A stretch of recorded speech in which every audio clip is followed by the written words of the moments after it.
दोस्तों, हमें कोई प्रॉपर्टी परचेज करनी हो, कोई प्लॉट लेना हो या किसी तरह की भी कोई रियल एस्टेट में हमें कोई भी लेन-देन करना हो, तो उस लेन-देन को करने से पहले हमें किन बातों का ध्यान रखना चाहिए?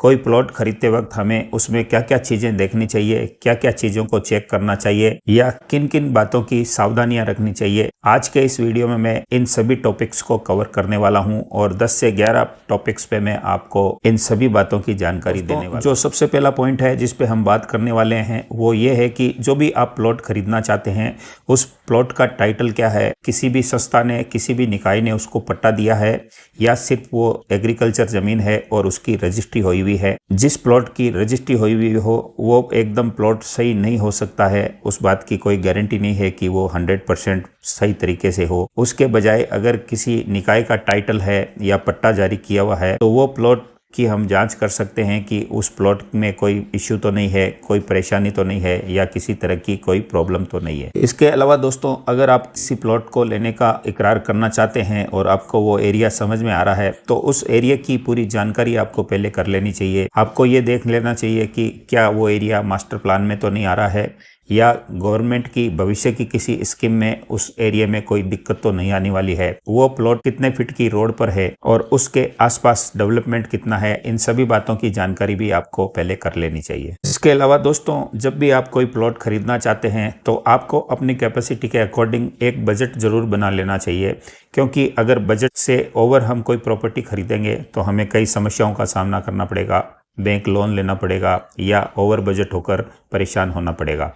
तो आपको एक बजट जरूर तय कर लेना चाहिए कोई भी प्रॉपर्टी परचेज करते समय। आप कम बजट का ले सकते हैं, लेकिन आपने जो बजट निर्धारित किया है उस बजट से ऊपर का प्लॉट आपको लेना हितकर नहीं है और उससे आप परेशान हो सकते हैं। इसके अलावा दोस्तों, आप जब भी कोई प्लॉट लेने की सोचें तो आपको उस एरिया की पूरी जानकारी ले लेना चाहिए। वहाँ पर ये देख लेना चाहिए कि रोड बनी हुई है या नहीं है, वहाँ पर सीवरेज लाइन आई हुई है या नहीं है, या वहाँ पर जो मूलभूत सुविधाएं, लाइट, पानी, ये सब सुविधाएं वहाँ पर ऑलरेडी हैं या नहीं हैं। इन सब दिक्कतों के बारे में आपको पहले सोच लेना चाहिए। वरना अगर आपने प्लॉट ले लिया और फिर आपको बाद में पता पड़ा कि यहाँ तो लाइट नहीं है या यहाँ पर पानी की लाइन ही नहीं डली हुई है, तो फिर आप टैंकर डला के परेशान हो जाएंगे और बहुत मुश्किलों का आपको सामना करना पड़ेगा। इसके बाद दोस्तों, मैं जिसके बारे में बात करना चाहता हूँ वो है आपके प्लॉट तक कनेक्टिविटी किस तरह से है, यानी कि कोई बसें वगैरह वहाँ आती जाती हैं या नहीं आती जाती हैं।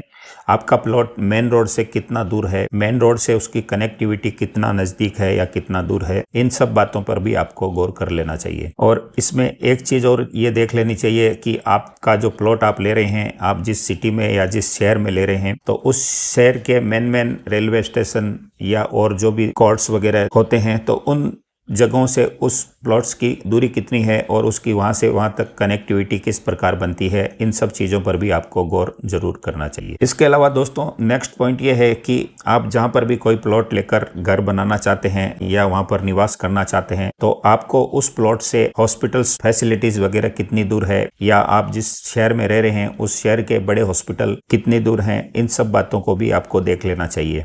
क्योंकि आप जहाँ पर भी प्लॉट ले रहे हैं वहाँ से आपके हॉस्पिटल की दूरी 10 से 15 मिनट टाइम से ज़्यादा नहीं होनी चाहिए। 10 से 15 मिनट में आदमी 15-20 किलोमीटर आराम से पहुँच सकता है और इतने टाइम में अगर इमरजेंसी हो जाए, कोविड जैसी कोई स्थिति हो जाए और जान पर बंद आए, इंसान की जान आसानी से बचाई जा सकती है। तो आपको अपने प्लॉट से हॉस्पिटल की दूरी को भी चेक कर लेना चाहिए कि वो कितनी दूरी पर है। अगर वो ज़्यादा दूरी पर है तो फिर आपको इस पॉइंट पे गौर जरूर करना चाहिए। अब दोस्तों, मूलभूत सुविधाओं में नेक्स्ट पॉइंट आता है और वो पॉइंट है कि आपके बच्चे अगर कोई स्कूल में पढ़ते हैं तो उनकी स्कूल आपके प्लॉट से कितनी दूर है, या आपके कोई बड़े बच्चे हैं तो उनकी एजुकेशन की पॉइंट की दूरी कितनी है, उन सब चीज़ों को भी आपको गौर कर लेना चाहिए। और इसके साथ साथ आपको ये भी देख लेना चाहिए कि आपके प्लॉट से या आप जहाँ पर घर बनाकर निवास करना चाहते हैं वहाँ से मार्केटिंग या दैनिक उपभोग की सामान्य कामकाज की वस्तुएं कितनी दूरी पर मिलती है, इन सब चीज़ों पर भी आपको एक बार गौर जरूर करना चाहिए। इसके अलावा दोस्तों, नेक्स्ट पॉइंट ये है कि आपने जिस प्लॉट को सौदा करने की सोचा है या जिस जगह पर आप कोई भी प्लॉट लेना चाहते हैं,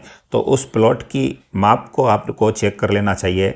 जहाँ तक हो सके आपको आयताकार प्लॉट ही लेना चाहिए, आयताकार का प्लॉट का मतलब है दोस्तों की लंबाई और चौड़ाई चारों भुजाओं की समान होने चाहिए। यानी कि आपने 40 बाई 70 का प्लॉट अगर लेने का सोचा है तो उसका फ्रंट 40 होना चाहिए और उसकी दोनों भुजाओं की लंबाई 70 होनी चाहिए और पीछे का जो हिस्सा है वो भी 40 होना चाहिए। यानी कि आगे और पीछे की भुजाएं समान और बाएं और दाएं की भुजाएं भी समान होनी चाहिए। इस प्रकार का आपको प्लॉट लेना चाहिए। और अगर किसी प्लॉट में एक भुजा बड़ी है, एक भुजा छोटी है, फ्रंट ज़्यादा है और पीछे का हिस्सा थोड़ा कम है, तो इस प्रकार के प्लॉट को आपको लेने से बचना चाहिए। इसके बाद दोस्तों एक बहुत ही महत्वपूर्ण और अच्छा पॉइंट मैं आपको बताने जा रहा हूं और वो ये है कि आप जहां पर भी प्लॉट खरीद रहे हैं और मकान बनाने की सोच रहे हैं तो आपको बाहर की जो मेन रोड है उस मेन रोड से आपके प्लॉट की डीप को चेक कर लेना चाहिए कि वो आपका प्लॉट खड्डे में तो नहीं है या गहराई में तो वो प्लॉट नहीं है।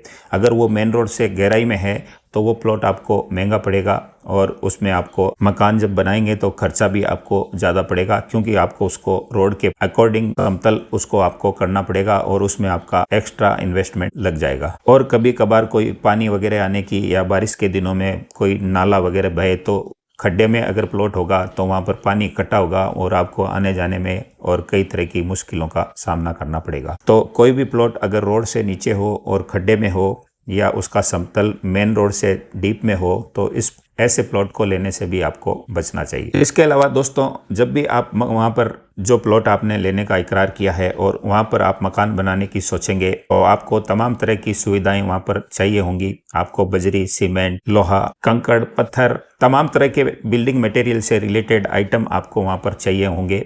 तो अगर आपने जहाँ पर प्लॉट लिया है और वहाँ पर ये साजो सामान की कोई दुकान नहीं है तो आपको दूर जाना पड़ेगा और उससे आपका एक्सपेंसेस बढ़ जाएगा, आपका खर्चा बढ़ जाएगा, आपकी लागत बढ़ जाएगी। तो आपको ये कोशिश करनी चाहिए और ये भी देखना चाहिए कि आप जो प्लॉट खरीद रहे हैं उसके आसपास कोई इस तरह की दुकान है या नहीं है, और अगर है तो आपको ये सब चीज़ें पहले से ध्यान में कर लेनी चाहिए। इस वीडियो की जो सबसे इम्पोर्टेंट बात है और जो बहुत फ़ायदे की बात है वो मैं आपको बताने जा रहा हूँ। आप जिस भी प्लॉट को खरीदने का सोच रहे हैं तो उस प्लॉट पर आपको लोन जरूर लेना चाहिए। बिना लोन के कोई भी प्लॉट आपको नहीं खरीदना चाहिए। अब आप कहेंगे कि हमारे पास तो पैसे हैं, फिर हम लोन क्यों लें? तो लोन लेने का जो सबसे बड़ा कारण है या जो सबसे बड़ा फायदा है वो आपको वो ये मिलेगा कि बैंक जब भी आपको कोई लोन देता है तो लोन पूरे प्रॉपर्टी के पेपर की चेन को, टोटल पेपर्स को अच्छे तरीके से वेरीफाई करता है, जांच करता है, बाकायदा लीगल होती है उसकी, और हर तरीके से बैंक ये सेटिस्फेक्शन कर लेता है कि प्लॉट में कोई फ्रॉड तो नहीं है,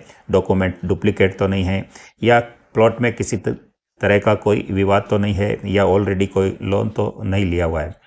तो बैंक के लॉयर्स और बैंक के कार्मिक हर तरह की जांच करने के बाद ही आपको लोन देंगे। तो अगर आप लोन लेने जाएंगे और आपके प्लॉट पर वो लोन सैंक्शन कर देंगे तो आपके प्लॉट से संबंधित सारी चीज़ें नीट एंड क्लीन हो जाएगी और आप इस चीज़ से फ्री हो जाएंगे कि लोन प्लॉट में किसी तरह की कोई विवाद या परेशानी है। किसी भी प्लॉट को खरीदते वक्त उस पर लोन लेना बहुत ज़रूरी है, ये काम आपको ज़रूर करना है। और दोस्तों अगर आपको लोन की ज़रूरत नहीं है तो भी आप एक छोटा सा लोन शुरुआत में ले सकते हैं ताकि प्रॉपर्टी के बारे में पूरी जानकारी हो जाए और उसकी लीगल चेक हो जाए। उसके बाद आप चाहें तो लोन को ख़त्म कर सकते हैं, क्योंकि आजकल जितनी भी बैंकें हैं वो किसी भी लोन को समय से पहले तोड़ने पर या बंद करवाने पर किसी भी तरह का चार्ज नहीं लेती हैं या कम लेती हैं। तो उससे आपका कोई नुकसान नहीं होने वाला है, लेकिन आपकी प्रॉपर्टी की जांच हो जाएगी, वो चेक हो जाएगी कि वो प्रॉपर्टी आपने सही सलामत और अच्छे तरीके से सही खरीदी है। इसके अलावा अहम और इम्पोर्टेंट पॉइंट दोस्तों ये है कि जो भी आप प्लॉट खरीद रहे हैं तो उसके आस पड़ोस कैसे हैं, वहाँ पर रहने वाले लोग कैसे हैं,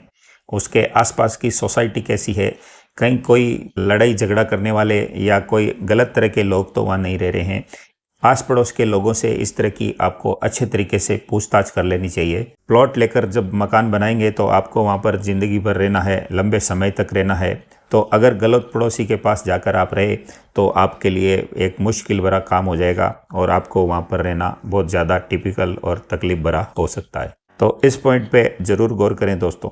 इसके अलावा दोस्तों जब भी आप कोई प्रॉपर्टी खरीदें या प्लॉट खरीदें तो आपको वहाँ पर पोजीशन जरूर ले लेना चाहिए। उस प्लॉट को या मकान को अपने कब्जे में जरूर ले लेना चाहिए और ये देखने के लिए कि उस प्लॉट पर कोई विवाद तो नहीं है, आस पड़ोस से पूछ लेना चाहिए। और इससे संतुष्टि आपकी नहीं होती है तो वहाँ पर कोई छोटी आप दीवार बना सकते हैं, छोटा मोटा कोई कंस्ट्रक्शन का काम करवा सकते हैं, गेट वगैरह लगा सकते हैं।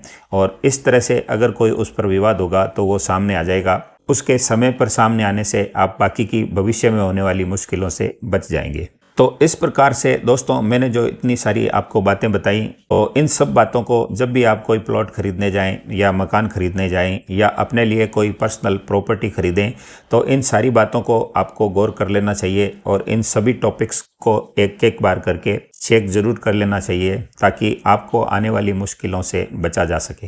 दोस्तों, हम 22 वर्ष के गहन अनुभव के आधार पर star real estate and builders इस चैनल के बैनर तले, और इस नाम से मेरा पर्सनल प्रॉपर्टी का ऑफिस भी है, तो 22 वर्षों के गहन अनुभव के आधार पे हमने आपको ये वीडियो बनाकर आपके सामने लेकर आए हैं। और हमारा उद्देश्य ये है कि किसी भी भाई को कोई भी प्लॉट या प्रॉपर्टी खरीदते समय किसी भी प्रकार की मुश्किलों का सामना ना करना पड़े और वो सही सलामत अच्छे तरीके से हमारा वीडियो देखकर अच्छी प्रॉपर्टी खरीद सके। तो दोस्तों, उम्मीद करता हूँ ये वीडियो आपको पसंद आई होगी। वीडियो पसंद आई है तो इसको एक लाइक ज़रूर कर दीजिए, एक बटन दबा दीजिए। आपका कुछ नहीं जाता है, हमें मोटिवेशन मिलता रहे, इसलिए हमारे चैनल को सब्सक्राइब भी ज़रूर करें।